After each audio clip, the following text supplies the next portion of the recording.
welcome to Letting Go with Aloha. Today, my guest is Dr. Michelle Peticolas. She's an international best-selling author of Step Into Your Brilliance. She's also an award-winning filmmaker of Secrets of Life and Death. She helps high-achieving midlife women who have been thrown off track by a major loss and release their complex grief. We'll talk about what is complex grief and transmute it into fuel for achieving their life's purpose. So let's welcome Michelle. Hi, Karen. Thank you so much, Dr. Michelle. It's my pleasure to be here. Thank you. So the first question is, I think all of us know grief, but how would you define complex grief? What would that look like? Well, the women that I work with that have complex grief have been stuck in their grief for a while, more than several months, sometimes several years. And what causes that being stuck is previous unresolved losses that were never addressed.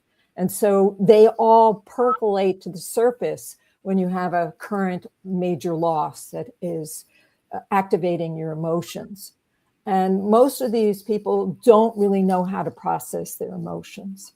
In fact, most Americans don't know how to process their emotions. Exactly. And so we have all these emotional issues, right? So any tips? When someone comes to you, how would you help them process those emotions?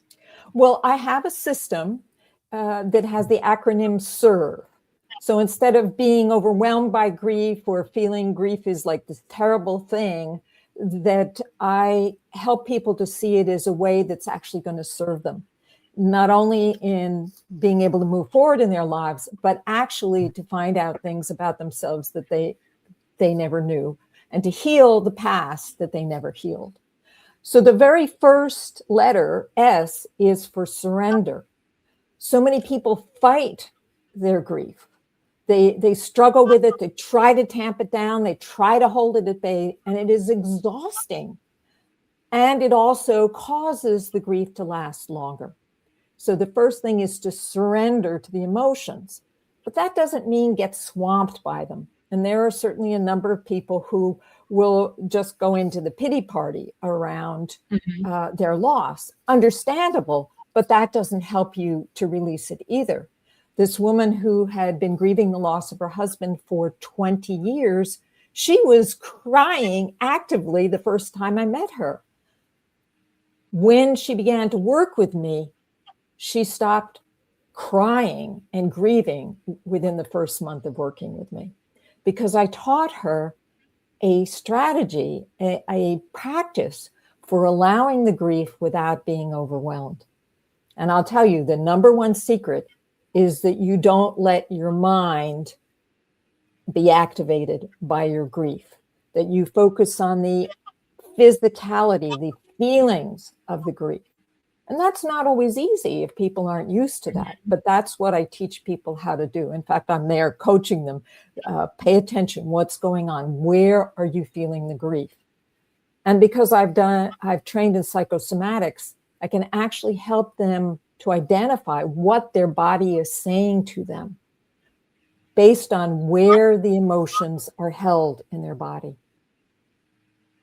Wow, that's a magical superpower. I think a lot of us don't realize, like, our bodies are constantly sending us messages. So when we feel that anxiety, right, fear, grief, is there anything that, how did you like your own relationship with loss? How did it affect you, and how did it inspire you to pursue this career path? Well, it did. And of course, in the beginning, I knew nothing. And I did all the typical things that people do. So I totally get it. I tamped down my emotions. I replaced the first major loss was the loss of my first husband, who divorced me, who left me. Actually, I divorced him, but he left me for another woman. And I was just traumatized by it. And the first thing I did was gotta get another partner, just, just go to somebody else. But of course, that doesn't work. And then I had held the emotions in, and I guess it was around the third relationship I was in And the man I was involved with another woman. And that triggered finally the emotions to come out. And I mean, I cried. And my mother said, I guess you're grieving the loss of your husband here too. And I said, yeah, I think you're right. Because I hadn't grieved. I just, I went on. I mean, it was a divorce. People don't typically grieve divorce, but they should.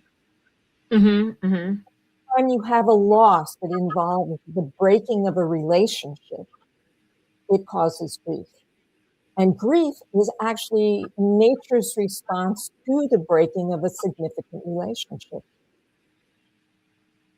And when we grieve, it actually triggers a whole release of chemicals in your body, very similar to fight, flee, or freeze, our survival mode. It puts us into survival mode because guess what? As a social species, we survive better in connection with other human beings. So when that major relationship is lost, you go into survival mode. And you can see it. You can see it all the time. The fight, when people get angry at the doctors, or they get angry at members of the family. The flee, I've known a lot of people, they decide to travel everywhere. It's like they're trying to flee their grief, but it keeps following them. And the freeze, the people who just hole up in their house, sleep all day, watch TV, and, just stop moving forward. That's that freeze. It's just being stuck. So S is the first one. The second one is E, which is for engage. Well, think about it. If your problem is that you have triggered a survival response because of a broken relationship, you need to start building new relationships, to start soothing your body. I tell my clients, you need 5 hugs a day. You need to feel connected with other human beings. And of course, that's a tall order because after you've lost somebody, you feel a little bit shy or a little vulnerable to doing that. That's what I work with my clients to help them do, is to create new connections. And then the third one is R for reframe. So the thoughts that go through people's heads during grief and loss oftentimes re-trigger or recirculate the grief. And so that becomes a problem as well. Do you have any questions before I go on? I don't want to be talking the whole time. I love this because I think a lot of us don't realize that there's, like you said, a process. And what I was going to ask you is, some people say, why do I feel like I lost a limb when I lost my pet? And some people say it's just a pet. But no, it feels it is not. Right? It's a family member. Yeah, it's a family member. But people, I think, who don't, maybe they don't have a pet, or they can't see that it's a really traumatic loss. Well, here's the thing. Pets are usually, not always, but usually unconditional love. Yes. They have none of the complications and the challenges of another human partner. And so when you get used to receiving that unconditional love, it's like spiritual love. It is unconditional and it feels wonderful. And when you lose that pet, you lose that. When I was doing grief work at hospice, there were women in there who had lost animals after they lost their husband. And some of them claimed that losing the dog was worse than losing the husband. Wow, that totally makes sense. And then what do you think when people say, I cannot get another pet. I cannot move on because the future hurt, they just want to avoid it, right? What's your I think it's better to wait before you get a new pet. Oftentimes people replace their pets right away. Yes. And then they're really disappointed because the pet is not the same as the one they lost. I had a friend who did that. She had a little Shih Tzu dog and she adored him. And of course he died. He got old, he died. And she decided she didn't want to deal with the grief. So she went out and got a new dog that looked just like him. But of course, it was not just like him. And so So it's that's kind of like not moving fair. on when you have a like the relate. Sorry, like the when you have a breakup and you immediately go on to the next one, thinking that it'll help you, right? But is it just unresolved grief that we need That's to it. Yes, process? yes, yes. And oftentimes when you are in a new relationship, especially for women, maybe less so men, because women tend to have, I guess they have parts of their brain that are more alert or activated around emotions. And when they bring somebody else in, that person wants to be their one and only, but meanwhile they're still attached to the person that Yes. they lost, and so it creates a conflict for them, and so they try and tamp down their emotions because they don't want to disturb the new relationship. And so yes, it becomes unresolved grief. And I remember talking to a woman on the telephone when I was doing telephone calls, bereavement calls. And she told me that right after she lost her husband, she joined a support group. She met a man and she ended up marrying him. Oh And my now gosh. she was grieving his loss. That's why she was on the Oh, phone. Yes. So now she had two griefs to deal with at the same time.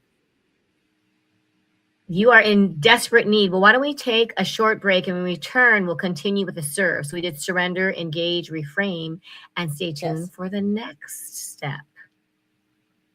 Aloha. I'm Karen Gibson, a wife and mother of 2 adult daughters who wrote Mama's Gotta Let Go, How to Let Go Without Losing Your Sanity.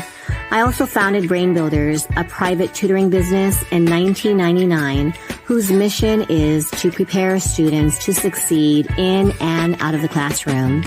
As a certified neuro-linguistic practitioner, I help my clients rewire their brains to improve communication and problem-solving skills while overcoming limiting beliefs.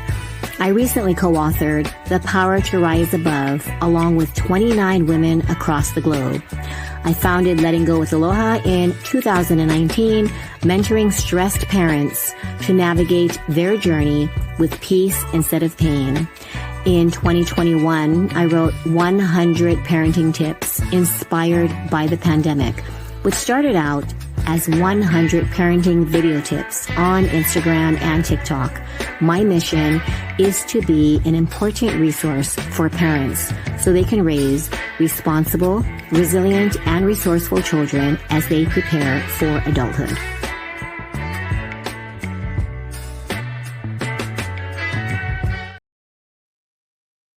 So I can't wait to hear what comes after reframe. Well, what comes after reframe is our So we're doing vision. vision. What comes after reframe is vision. Unlike a lot of grief coaches, I don't just help people to get over their grief. I help them to use that grief to create their new life. Most of the people who come to me, that's their major complaint, is they're stuck and they want to get back into life again. So I help them to use that grief actually as a guide, as the fuel to move them forward. And it does, because a lot of people are willing in their lives to live their lives, even if it's kind of bland or ho-hum. But when you're struggling with grief, it is so disturbing, it's so demanding that it compels you to do things. And so that's why people come to see me, is because they are really stuck and really miserable. So we utilize that energy to propel them forward.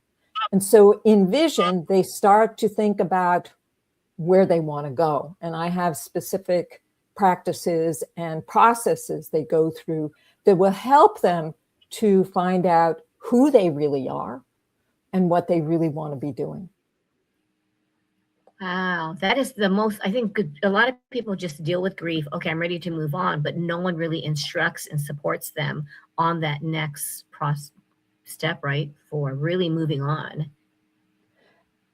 That's right. And so then the last letter is another E, and this one is express. So Oh, you have a vision, but a vision by itself is, it's a thought. It's not it's not brought into being. So by express, you're bringing it into being in the material plane. You're bringing it into the world. You're taking your experiences and you're using them to help other people. Do you have an example of how someone expressed their vision? Let's see. Let me think if I can think of a good one. Well, one woman, there were a number of women who used the loss as an opportunity to acknowledge the one that they lost, their loved one. So they might have done something courageous and bold, but that's like the first expression. There are many layers to it. So I had one woman who, her husband had cancer, and he used to go out every day to Muir Beach in Northern California and go swimming in the Pacific Ocean. And he used to invite her to go swimming. And she said, no, it's too cold. It's cold in the Pacific Ocean. But when he died, she found out that the place that was going to cremate his remains was very close to Muir Beach. And so she decided that what she was going to do was to swim for him. And she said it was in the Pacific Ocean. And she, at first, everybody was saying, no, it's just, the idea is good enough. I mean, it was late in the day. It was cloudy. The marine layer had come in. It was cold. And she just threw off the clothing and jumped into the water. And she said it was just amazing. So I know another woman who prepared herself. Her husband had said offhandedly he would love to have his ashes spread at, what is it? Something Dome. I forget. I had the name and then it slipped away. Half Dome. And so she actually trained herself for almost a year to be able to have the stamina and ability to hike up Half Dome to be able to spread his ashes. Oh my gosh. It must be so freeing though and empowering. Well, and so that's it. That's kind of like the first step into that expression or that vision is doing something bold that enables you to have the confidence to move on to the next thing. So for me, when my mother died and my father, they actually died 6 months apart, I decided I was going to make the film Secrets of Life and Death. Wow. And it took me 10 years, and I made 3 films that were like a trilogy. But that was my way of handling the loss of my parents. Was to what a legacy. Yeah. So that's an example. And then, of course, from that morphed into, I worked at hospice for a while, and then that's how I got into the grief coaching. But in retrospect, I can see that all of my life experiences were moving me towards this particular career, this avocation. I have a couple last questions. I think a lot of us believe in grief myths that keep women probably stuck because your primary target is the midlife, right? So what do you think are the myths that women in midlife get stuck when they don't have to be, but it's almost like unconsciously being stuck? And what's the myth? What's the myth of that? Like, I need to take time, and then like you said, sometimes it's years and years and maybe a decade goes by, but they're still not they don't feel ready. There's several things. One is that the women often believe that to get over their grief is to sever connection with the loved one that died. And that in order to hold on to that, they have to keep on grieving. Yes. And part of my process is to teach them how they can actually move that relationship forward and have that lost loved one as part of their life without having it hold them back from living. So that's one way. That's one of the myths. Some women actually get trapped in that state of victimhood where they get attention from their community for being the widow. And so they become comfortable. It's like they get stuck in the past and they get stuck in honoring and appreciating and glorifying and deifying their husband, because that gives them meaning. That helps them to give meaning and status in their community. So that's another thing that can keep people stuck. And other people, other women, what they do is they jump into another relationship. And that doesn't work because they haven't done the grieving. You have to let yourself grieve, because if you're holding your emotions in, then you don't really allow yourself to enjoy the positive emotions, because all of the emotions gets crushed. And lastly, I think someone told me this. She was a grieving mom, and she said the guilt of being happy. Yes. You know, she thought, I can't be happy because that means I'm disrespecting the loss of my daughter. So any tips on that? That must be a big one. I know my mom passed. Yeah, okay. You think, you know, but I think you need to be happy. And I pictured my mom telling me, so that helped me. Like, she always wanted us. She wouldn't be like, oh yeah, you know, just be paralyzed in grief. But if you have that guilt, it's like, oh, I can't be happy because I'm supposed to be grieving. Right. Any tips so on that is a myth, that they believe that they have no right to have joy since that person lost their life. And here's my story about that. I had a woman who came to me grieving the loss of her father. Her father died in one of these care facilities, but she wanted to take care of him. She wanted to be there during his final life and be of assistance to him, but he didn't want that. And so he had her check him into a care facility, and that's the way he died. And she felt so guilty that she wasn't able to move on. And she was grieving him for 3 years when she came to see me. I said to her, after I listened to her for a while and how she was stuck, she was literally stuck in her life. And I said, do you believe in an afterlife? And if you don't, just for a minute, pretend that you do. What do you think your father feels about you right now and where you are?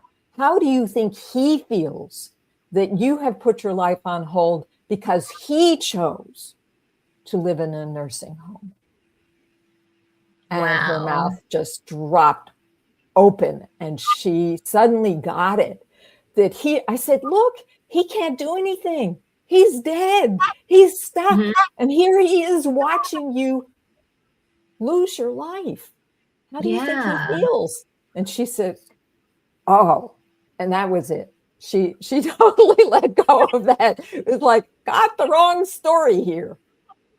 But that's what it is, right? Is believing the right story. And that's why when I love how you teach, right, women how to like surrender, engage. It's such a good acronym, the reframe vision. And I think you can't even heal without expressing, because like you said, you can have it inside. But maybe because what would that happen? The last question, how do you help women like reconnect, you said, to their authentic, right, their soul purpose? Because sometimes you feel like, I can't go on. I'm sure people have said that to you, right? Right. I have no purpose because my whole purpose was either being a wife, a mother, a daughter. Right. So part of my program involves doing a life review that goes back and sees your life as a myth, as a folktale, as one of these stories, the heroine's journey. And so I actually have the people rewrite their story as this hero's journey. And I help them to identify who were their mentors, who were their allies, who were their villains, and create this whole mythic tale. And then they get to where they are now. And I say, okay, based on that story arc, and seeing that the loss of your loved one is just one chapter in your life, where do you go from here? And we go, and then come on, where's the happy ending? We all want a happy ending. What's the happy ending?